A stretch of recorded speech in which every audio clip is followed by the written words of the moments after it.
Welcome to So-and-So, brought to you by Bernina, made to create. I'm Meg Goodman, and you're about to join me for a special behind-the-scenes tour of this year's Great Wisconsin Quilt Show. We're in Madison, Wisconsin for this annual event, which began largely thanks to the late Nancy Zieman. Nancy hosted Sewing with Nancy on PBS in Wisconsin for 35 years and inspired hobbyists across the country to sew, quilt, and embroider. What started as an instructional program filmed in her home in 1982 became the longest-running sewing and quilting education show on public television. This amazing event draws more than 15,000 attendees over the course of 3 days and enjoys the help of more than 430 volunteers. It features 150 vendors and more than 100 unique educational workshops, lectures, and presentations. The numbers speak for themselves. This is a notable and a must-attend event. We'll visit with educators, vendors, exhibitors, a special event host, and Deanna Springer, who is paramount in carrying on Nancy Zieman's legacy. We've got a lot of ground to cover, over 85,000 square feet to be exact, so let's get started. Let's start with the person who has stepped up to carry on Nancy's legacy through the creation and ongoing organization of this show. Deanna Springer, head of marketing for Nancy Zieman Productions, tells us how this event got started. This is an evolution of her show, and this started in her home, I believe. The Sewing with Nancy television show started in her home. The Sewing with Nancy show was started in 1984. She formed her first company, Nancy's Notions, in 1979.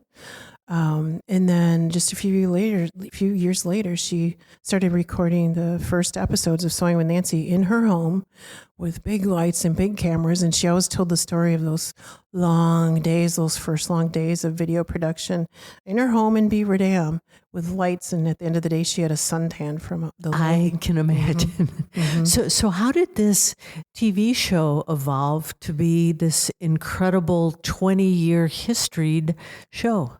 It really started with Nancy and 4-H. As many people know, Nancy had Bell's palsy that paralyzed half of her face. And she was 13 months old when it happened. An ear infection caused the paralysis. And now there's many, you can, get help right away if you have that happen to you today. You get right to the doctor and get on antibiotics. Back then, we didn't know that. So she had permanent paralysis in one side of her face, and her mother wanted her never to it affect her or hold her back. So her mother encouraged her to join 4-H. Her mother became the sewing teacher in 4-H, and she learned how to demonstrate and teach. And that parallels with my life as well. I went through 4-H, and we have a very similar background, so we clicked right away. But the first episodes were years before me, really demonstrating in 4-H and teaching through how to, step by step. Doing it on video was natural for her. And she went to University of Wisconsin Stout with a minor in journalism and a major in home economics. So Nancy could really write. She was a prolific writer. She had beautiful penmanship. So put the journalism together with sewing, as you do, Meg, and it was a big hit. So she was working in a sewing store, and a television producer, knew she was teaching in a store. So he said, hey, we should do some videos and put this on television. So she did. She recorded those first few videos, and it wasn't long, and he was moving on to something else. So she said, well, I guess this is over. So she's thought, well, it was a short-lived TV career, but she went to bed that night and woke up, sat right up in bed and said, I'm not done with this yet. So she took it on herself. So, early in the 80s, a woman producer, she was always a renegade and paved the way for many of us in the sewing and quilting world. And then she was on cable television when cable television was invented. She was on the Learning Channel. So when Nancy was on the Learning Channel. And even if you didn't have cable in Wisconsin, she was on Channel 27, an ABC affiliate in Madison. So that's where I saw Sewing with Nancy every Saturday morning. And after that, she approached public television. Public television was always her dream. If someday I could take Sewing with Nancy and be on public television, that would be amazing. So she did it. Let's talk about, you were here for the first year of the show, and here you are 20 years later.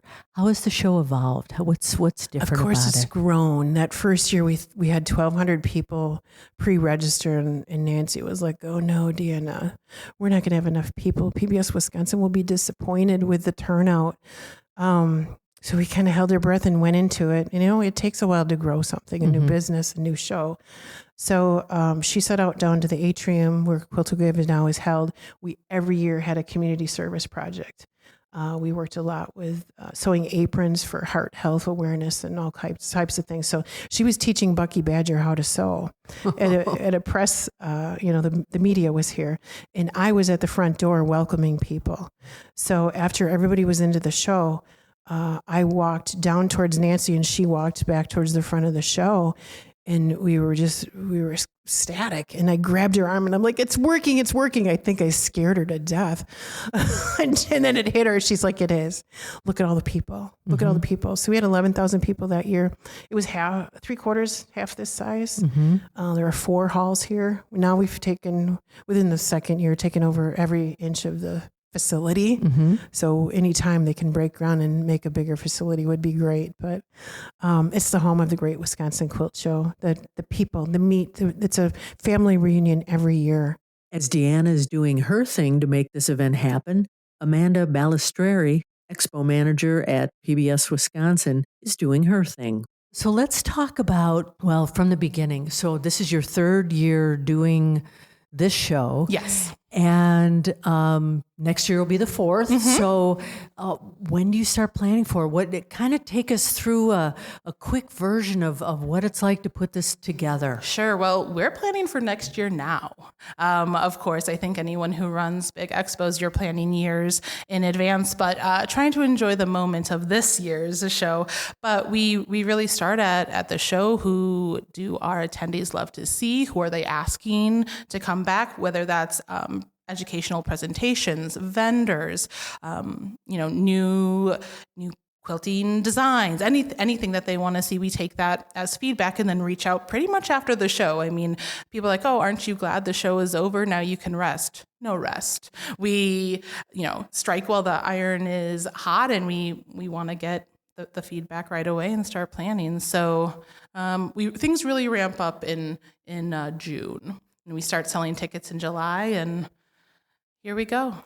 And what exactly does an expo manager do? So I help manage all of the different moving pieces. I have so many people that are in charge of the quilt exhibits, in charge of education, in charge of all of our fabulous volunteers who come and help me or help us, and the vendor mall. And I kind of help keep all of those pieces moving in the right direction. I also work very closely with design, making sure we have all the signage we need, but it's basically having my hands a little bit in everything. So it's really exciting, but it's a whole lot. I think that there are just a wide variety of the duck underneath the water is paddling so fast, and yet we're just trying to smile and continue on. I think, cancellations that somehow we're trying to fill. The quilts didn't show up maybe for an exhibit, and how do you turn that around and make it like that was always supposed to happen? So I think that's the biggest piece when we have our show office, and every once in a while a guest will accidentally wander in and just seeing all of our supplies, all of our on the go. I think they get a taste of and just the huge staff that it takes. I mean, we have hundreds of volunteers, and this is part of my full-time job. I'm in charge of running this, so just the amount of hours that it takes. Talk about your volunteers. How does one become a volunteer for this show? Yeah, it's an open call to volunteers. We have some people who, again, have been volunteering since the very first show. I actually just talked to someone who moved about a month ago to the region and is a quilter herself and decided to come and volunteer. She's hand stamping today. So, but we can hear about it in our e-newsletter, or we put online. It's just pbswisconsin.org or at the Quilt Show website, and anyone can volunteer. We got to meet so many wonderful people during our time at this event. Some of the educators we talked to had some pretty interesting stories to share. Take Lina Owen of Bluebell Designs LLC, for example. Coming from Columbia and now living in Milton, Wisconsin, she shared with us what she taught at the show. Yes, I am going to be doing a lecture on orphan blocks and like upcycling your orphan blocks. Mm-hmm. And then on Saturday, I am going to be teaching a class on a pattern that I designed, a zipper pouch that I designed called Tackle Love Pouch. And so that's what I'm going to be doing on Saturday. How many years have you been coming to the show? This will be my second year. Okay. And why is it important to you? It's my community, you know, it's local. And I think that it's important for me to continue to represent the Latino community within the quilting industry. So how have you seen the industry evolve in the time that you've been a part of it?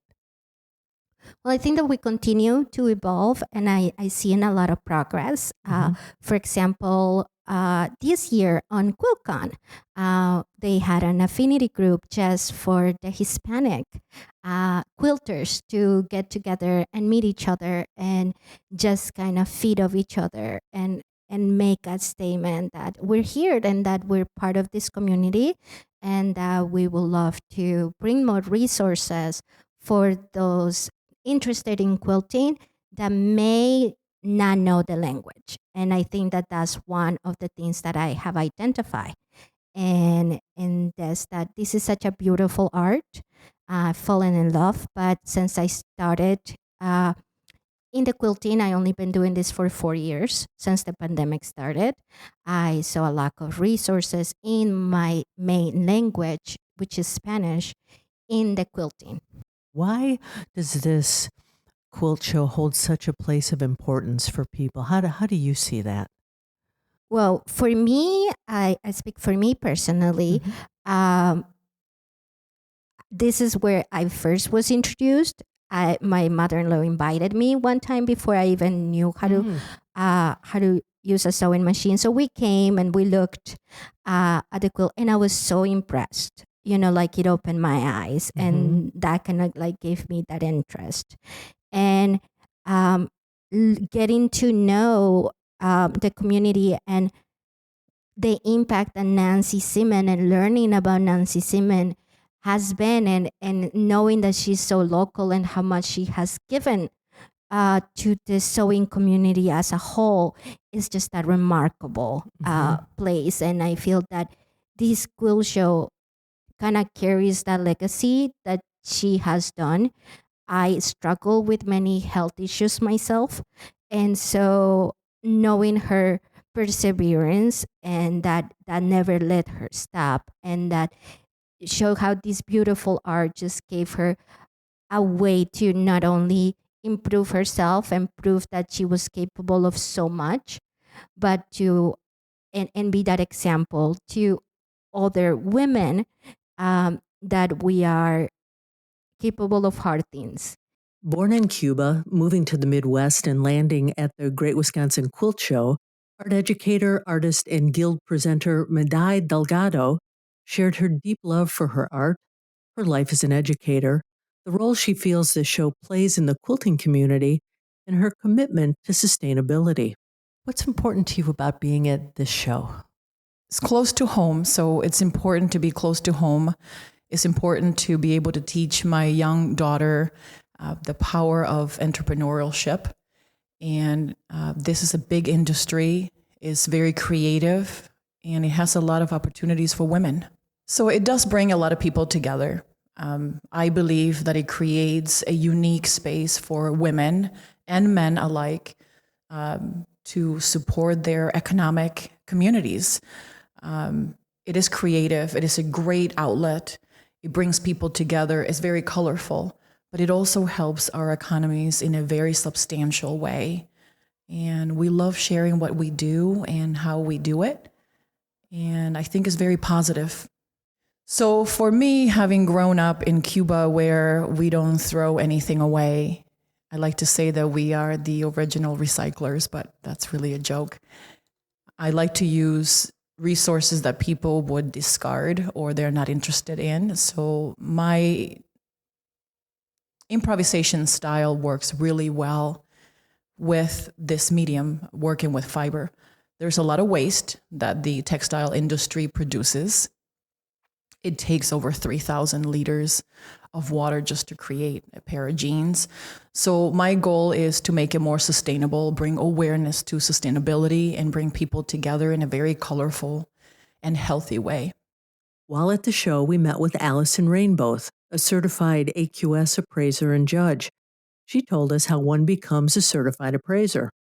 It's a fairly lengthy process, and I would say the first thing that you need is an interest in history and a little bit of love of science, because one of the big skills that you have to develop is a knowledge of antique fabrics. You have to develop a mental catalog of what they look like in order to be able to date quilts without having to spend your entire life in reference libraries. Mm-hmm. So there is a program that is controlled by the American Quilter Society where classes are offered in fabric dating and some other associated skills, and they're always offered in Paducah in April.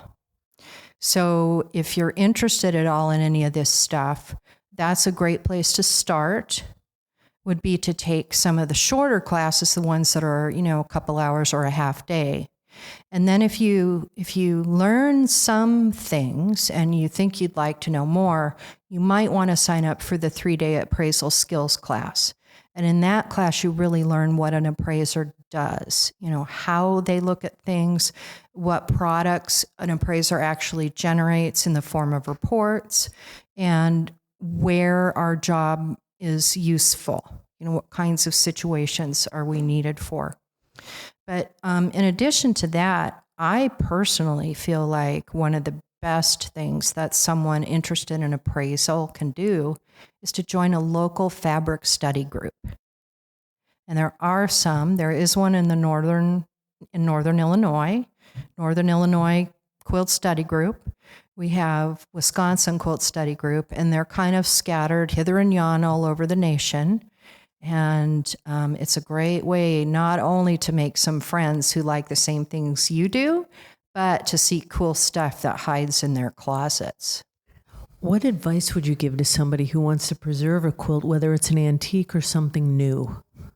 Well, the first thing is, if you're not sure how to take care of it, get online and do some reading in specific websites that have to do with fabric conservation, or like how to care for your antique quilt. Mm-hmm. So, for example, oftentimes newbies, myself included, get an old quilt and it's dirty. So we think, oh gosh, I need to throw this in the wash.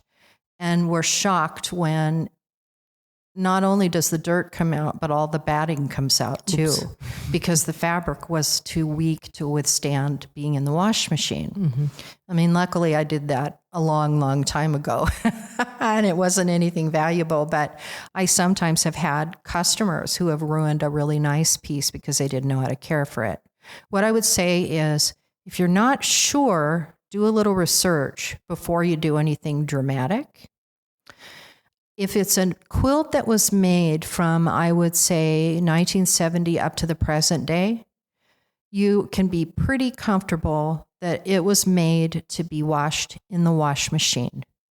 And my only caveat then is, don't use anything with bleach, right? So no Tide with bleach. You want to be careful about OxyClean, anything that is going to stress the chemical bonding in the fabric. You want to use something like Dreft or Ivory Snow, a very, very gentle cleaner and not very much of it. So even in your wash machine load, you want a tablespoon. So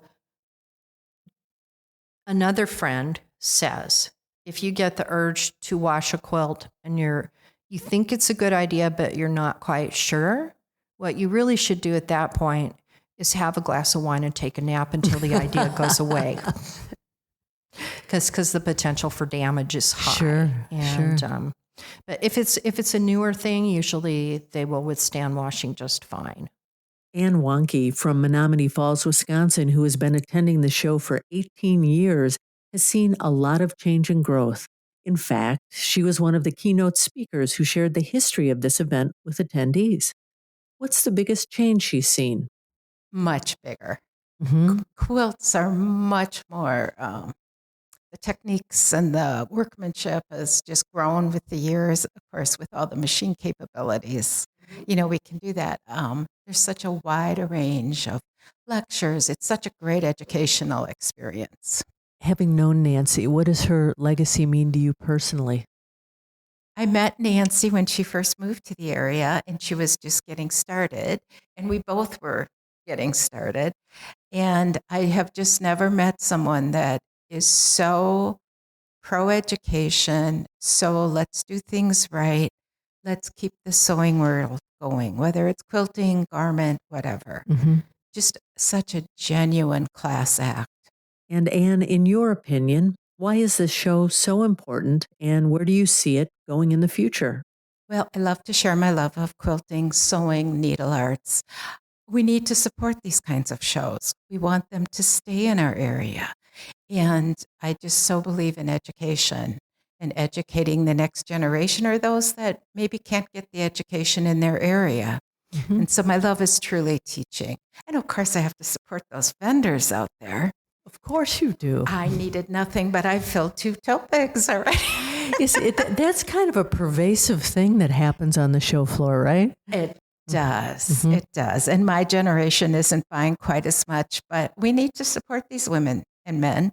We want them here every year. So I know how much work it is to set those booths up because I did it for so long. So I'm helping them all out a little.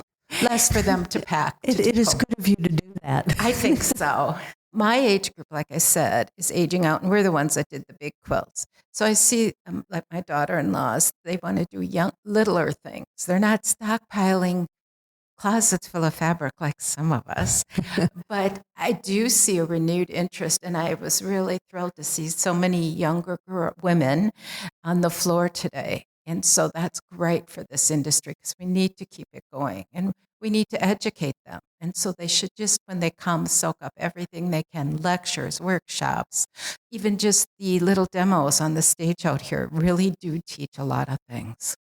In walking the exhibit floor, we were struck by the sheer number of exhibitors and attendees. More than 15,000 people through the doors for this event is indeed notable attendance. There were vendors, new friends, longtime friends, and families. Sisters Diane Nielsen and Peggy Joyce were taking it all in as an annual get-together. And you came here for the same reason? Yes. Mm-hmm. So Diane's been teaching me the quilt. And so we came last year and we came back this year. Mother and daughter Stacy and Hanna West not only exhibit at the show, but use the time together to share wonderful experiences. We vend at this show every year, and it truly is our favorite show to vend at, and it has the best clientele. The people are wonderful, and they come from all over. We've had Canada, out of state, everywhere. So it's awesome. Why do you like this show?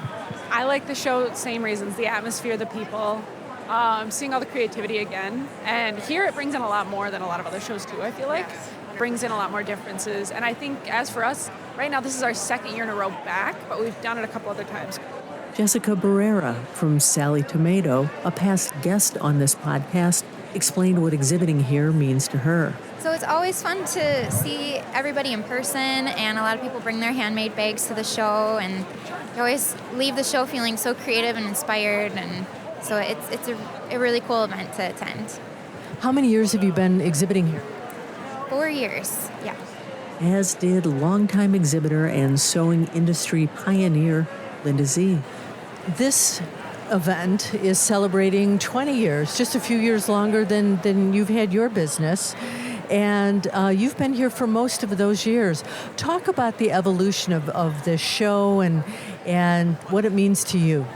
Well, number one, I'm going to tell you, Wisconsin people are the most friendly I've ever been at. And I will really say, we love our Illinois people too, but I will tell you, everybody welcomed us with open arms, and it was just really great. It was people from all over the state and Minnesota, Indiana, Iowa, California. I mean, it's just amazing the people that are traveling.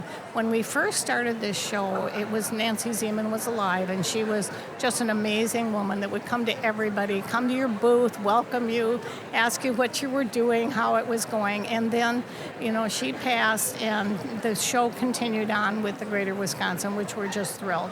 It is the largest quilt show probably in at least a 10-state area. I started back when I was at the University of Minnesota. I was actually in education, and our sewing campus, the St. Paul campus, actually had all kinds of design work with lingerie.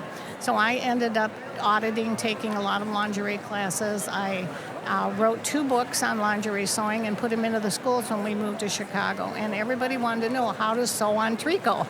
And of course, at that time, Bernina was the only machine that could sew because it was such a beautiful, the tensions were nothing. You just never had a problem with it.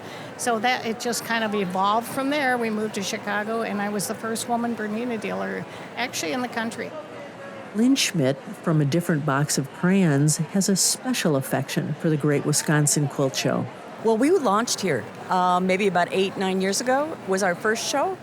And we really kind of have a certain loyalty to the place because it was the first place we were ever embraced on a really big scale. And I realized that people were going to be good with mixed textures in quilting. That was an uphill climb, but we made it. And now we have a good following. So you have a history here at the show. How have you seen the industry evolve? Well, it's gotten a lot more technologically based, that's for sure. I think it's getting more embracing of alternative textures and materials. There's some overlap now between industries, which I'm really excited about because I've been talking about it forever. We put a lot of embroidery on our quilts. We put a lot of wool into our quilts, which are cotton-based. I put upholstery fabrics into ours. I'm looked at yarn for doing detail work on some of our projects, and it's just really exciting to see the overlap in the industry because we are like one big family if you really look at it that way. Modern quilter Melissa Mason shared her own experience with the amazing Great Wisconsin Quilt Show community. There was a moment when I realized I couldn't figure it all out by myself. So I tend to be very self-motivated, and I can make this work. My favorite thing is to look at something and think, could I quilt that and turn it into a quilt? But it was pretty early on that I realized quilting is a community endeavor, and I couldn't learn to do it on my own. And I learned that when I made my first quilt for my baby on the way, and I didn't know that batting existed. I wasn't sure what goes inside a quilt. And so first I tried stacking layers of fabric, and that was just too flimsy. And then I decided to get some old towels. And so that was the batting that I used for the first quilt that I made because I didn't know about batting. And that was my attempt to kind of figure it out on my own and then realize, no, this is hideous and non-functional. And it smells a little funny. Mm-hmm. And so at that point, that's when I realized I needed teachers. I needed community and to embrace kind of the community aspect of quilting. And Nancy Roelfsema of the YouTube show Quilting with Nancy joined in.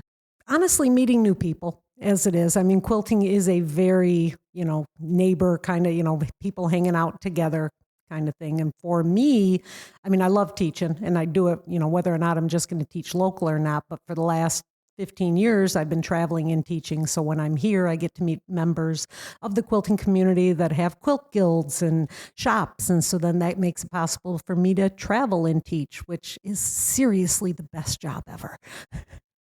You have been in this industry a while. You're very in touch with quilters. How have you seen the industry evolve since you've been in it?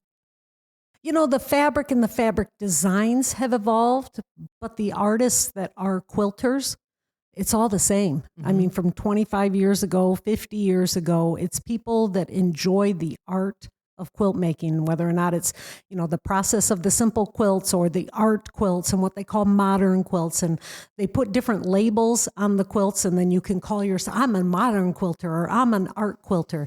In the end, they're quilters, they're artists, they're enjoying the process. And the thing about quilting above any other craft or art, and I used to work for a distributor of all the arts and crafts, so I've really done it all. When it comes down to quilting is such a useful art form, craft form, whatever it is, whether or not it's going to be art on the wall or it's going to be something that keeps a baby warm and everything in between. Margaret Jankowski, another past guest on this podcast, joined us to provide an update on her sewing machine project. So for those who might not have had the opportunity to meet you on the earlier episode, would you tell us a little bit about the sewing machine project? Absolutely. So we began in 2005, and we collect donated sewing machines, and then we distribute them to people across the country who are helping people through sewing. And it could be women's shelters or refugee resettlement, as I mentioned, lots of different groups, but basically the common thread is they are working with groups that are helping people and identifying sewing as a way to do that. And then the people that are receiving sewing machines wouldn't otherwise have a way to get those machines. So it's meaningful to the people that are, of course, getting the machines, but it's meaningful to the people who give the machines, too, because they know that their machine will have a new chapter. And I'm so excited to tell you a little bit about what we've been doing lately. You knew what I was going to ask you. I did. So we sent 25 machines out to LA a few months ago, and they went to the International Rescue Committee. And they're working with several people from lots of different countries who are newly arrived in the United States and who had to leave pretty quickly and under pretty rough circumstances. And so they didn't have sewing machines with them. And we sent 25 sewing machines out there, all different machines that had been donated by people across the country. And then they had this event where they had people from libraries and thrift stores and all these volunteers to help, and they made sure everybody knew how to use their machines, and everybody went home with a machine. It was pretty exciting. It's always fun to both catch up with our longtime friends of this podcast and to make some new ones. We met Gwen and Rick Wershal from Lindenhurst, Illinois. What's your favorite part of the show? The people. I like the people. I like talking to strangers and people that we know that are at some of the booths. So, yeah. And besides being with your wife, what's your favorite part of the show? My favorite part is the people we've made friends with at these shows and at the sewing places that we've gone to. We get to see them all over again, and it's like we haven't spent any time apart. So I really enjoy that. I also like to watch people enjoy themselves. And, she quilts, and I want her to quilt so that she just has something she loves to do. And I get to see these other people do the same thing. It's a blessing. And their brand new friends who they just met at this year's show, Daniel and Joyce Colby from Yorkville, Illinois. What's your favorite part of the show? Well, it used to be the fabrics. I never went home without fabric, but I'm kind of in retirement, so I'm giving fabric away. Some people might want to talk to you about that. How about you? Why do I come up here? What's your favorite part? I like the people. Just visiting the people and talking to people I've never met before in my life and carrying on a wonderful conversation. The Wisconsin Museum of Quilts and Fiber Arts had a booth at the event, and we were lucky enough to talk with Melissa Ralsted, their executive director. The museum is located in Cedarburg, Wisconsin, which is about an hour and 45 minutes east of Madison, about 30 minutes north of Milwaukee. And we are as our name implies, quilt and fiber art museum. So we do changing exhibits about every 3 to 4 months. Sometimes they're quilts, sometimes it's all sorts of other types of fiber art. We also do anywhere from 40 to 50 classes, workshops, lectures every year. So always something to see, something to do, and something different going on. Would you tell us the history of the museum? Sure. It's actually kind of a fun story. So back in the 80s, a group of volunteers recognized that stories behind quilts were being lost as people were passing away. So when people want to find out more about the museum or get directions to come visit, how can they find you? Best way to find us is our website, so wiquiltmuseum.com. No spaces, no underscores, just wiquiltmuseum.com. Was really born out of that. And so they purchased the property that we're in, embarked on a fundraising campaign, and we were able to do complete restoration of this gorgeous 1860s barn, converting it entirely from a barn into a usable exhibition space while still keeping as much of the original structure as we could. And then we opened our doors in 2011. One of the other pieces that we have that's just near and dear to our hearts was the wedding dress from one of our founding mothers, so one of the people who helped to found the museum. But what makes that so special is it's a parachute dress. So her husband was a paratrooper during World War II, and silk was hard to get for a wedding dress because you needed it for the war effort. After the war, he brought his parachute home, and she made her dress entirely out of the parachute, including even the trim around the dress. The buttons are actually the paracord from the parachute. And what's cool is we have both the dress and we have the parachute that she cut it out of. So it's just kind of, like I said, fun stories like that. The oldest piece that's in the museum's collection is a textile from Peru that probably dates somewhere between 1000 and 1400 AD. And the most current piece is something that was made just a year ago. So, it kind of runs the gamut from that.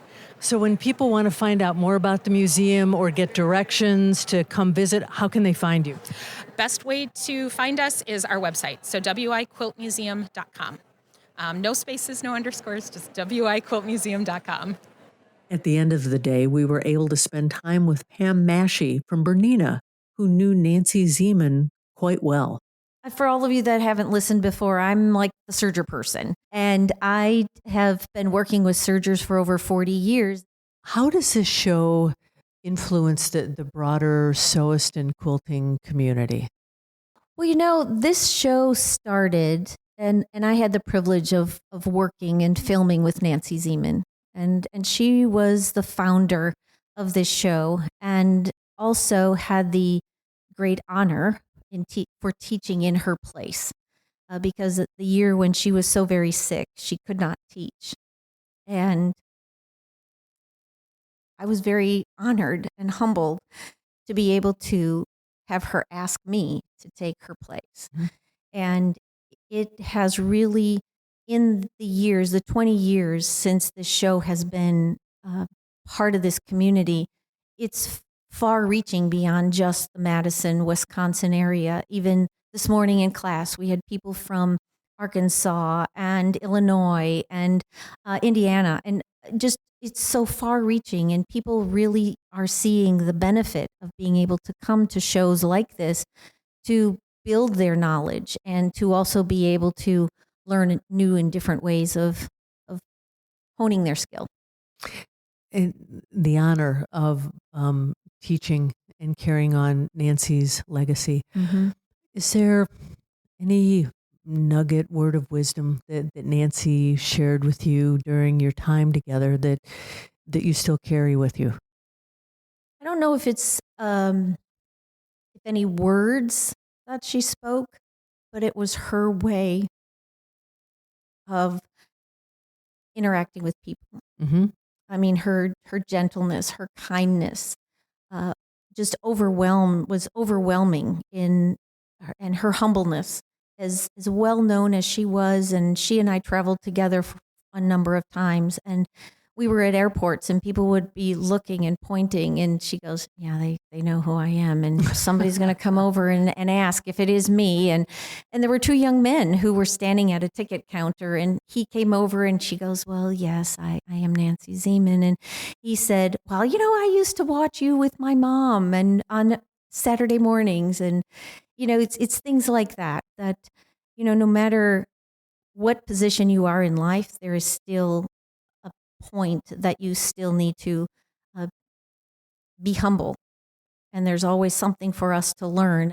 The profound impact and reverence held for Nancy Zieman shone brightly as so many gathered at the Great Wisconsin Quilt Show to celebrate its 20th anniversary. Nancy's humility and grace touched every facet of her life, leaving a legacy that continues to inspire and educate. It's a profound honor for us to carry forward her spirit, bringing you the vibrant tapestry of creativity and community she cherished so dearly. In celebrating this event, we celebrate Nancy, a beacon of kindness and a guiding star in the quilting world. Our thanks to all who took time from their day at this year's Great Wisconsin Quilt Show to share their stories and experience. And a special thanks to Tara Lovedahl from PBS Wisconsin for her support of this episode. Be sure to subscribe to, review, and rate this podcast on your favorite platform, and visit our website soandsopodcast.com for more information about today's and all of our guests. That's SEWANDSO podcast.com. I especially want to thank Bernina for making this program possible. I'm Meg Goodman, and I look forward to you joining us next time on So and So.